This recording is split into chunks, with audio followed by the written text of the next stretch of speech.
everyone, and happy Wednesday. Happy hump day. I apologize because there's beeping in the background. I'm actually doing this video midday. This morning I woke up extremely late. I've been very tired lately, which I don't really the time change really threw me off. And then I've been preparing for my trip that I leave for Friday morning, so I haven't been getting as much sleep. So I know exactly why I'm getting tired. Honestly, it's just distraction trying to come in and make root in my life, but that ain't happening. That's not happening at all. So, but anyway, again, I'm very dedicated at putting these videos out, and I was gonna just wait to do it until after I get off work, but I feel like I would still be rushed. And then on top of that, this just honestly worked better for me. So I left my job during my lunch break, hurried home. I'm doing this video so I can hurry back. So happy Wednesday. I hope everyone's Wednesday and week is going by. If you are in an area, and the only reason I'm bringing this up is because we just talked about it at my job, but if you're in an area where the coronavirus, there's been like an outbreak or there's been affected individuals, I'm praying for you guys. One thing I will say is just honestly, don't let the media overhype the situation or get you all nervous. Yes, you know, people are dying from this. Yes, people are getting extremely sick from this. But if you are taking good care of yourself, if your immune system is already high, if you are still taking, supplements and vitamins and making sure that you are being clean, washing your hands good, if you're still doing all the things that you should have been doing prior to this outbreak even happening, you should be good. So just a little tidbit of information. But let's get right into today's video. As always, God is blessing us. He's always going to be blessing us. This week, again, for our month full of health, this week we are focusing on mental health. And I was talking to my mother and my father and my sister yesterday, and I was saying how I was extremely nervous about talking about this topic just because myself personally, I don't feel like I'm very educated in the mental health arena. I've only really within the past year really tried to not even focus on, but really have become more aware of mental health, not just in the African American community, but in the church, because that's another place where mental health is really not, the people aren't as aware of how mental health can affect people. So I really have only been looking at this area within the past year, I would say. So I was really nervous because I don't want to say anything or don't want to portray myself as being overly knowledgeable, or on the other hand, portray myself as being extremely ignorant of this situation because of the things that I'm saying. So y'all bear with me. If there's anything else that needs to be said or anything I need to be corrected on, please let me know. Like, I am welcome and open to any and all feedback. But today we are talking about identifying mental health or identifying issues within your mental health. So with kind of like how we did last week with our spiritual health, how we want to set the foundation as to what spiritual health is or what the health focus is for that week, and then identify some areas within that health arena that we may or may not be taking care of ourselves good. So spiritual health, we talked about different signs and symptoms. We're going to do the same thing with mental health, different signs and symptoms of having issues. First of all, let's talk about really quick why it's important. So the example that I have for this is my car. And if you know me or if you know my car, I have a 2011 Dodge Caliber, and I have a love-hate relationship with it because honestly, it's been running very well compared to all of the things that I've put it through. But I really, really, really, really, really want a new car. I do.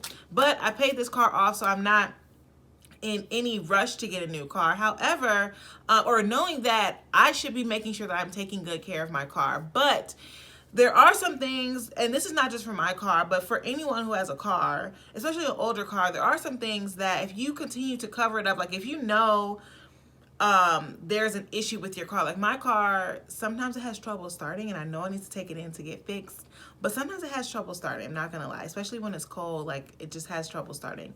And shout out to the guy who helped me at my job figure out what exactly I need to do. But what I've been doing is honestly just bypassing it. I'm like, oh, my money has been dedicated other places, and I haven't really been prioritizing my car, and I've just been covering up. And, God bless my car because it's been riding with me, but you want to make sure that you're being proactive in those situations and not allowing it to not allowing your car to break down, okay, even though it was showing you things like, hey, these are some signs my car has been telling me, like, sis, take me to get fixed, take me to get a checkup at least. So, and I've been ignoring you, I'm so sorry.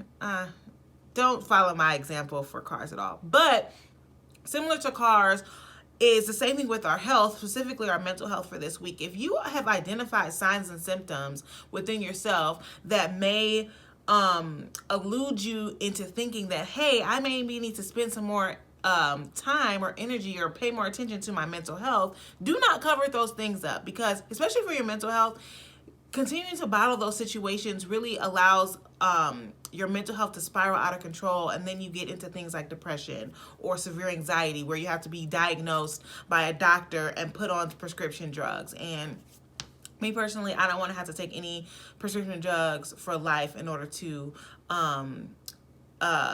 that have a different effect on my mood. Like, I wouldn't want to do that. So that is why it's important. If anything, you just want to make sure that you are investing in yourself, okay? Make sure that you are identifying, that you're aware of some areas, which we're going to talk about in a second. Identify some areas in your life, in your mental health, that may or may not be off, and try to fix those things immediately. And even if it's not you, if you know somebody, if like a close family friend or a close family member are going through these things, identify those things with those people and try to figure out what is the best way to proceed. So we want to understand the reasons behind why we're doing what we're doing. Okay, we're investing in ourselves. Why do I get so upset that I just yell at the drop of a dime? Like, why am I doing that? I should be able to have some sort of self-control. And we should stop chalking up to, well, that's just how I am, I'm never going to change. Me personally, I don't want to be around anyone who says that they're never going to change, because as a individual that is all about change and growth and development, why would I want to surround myself with people that are stagnant?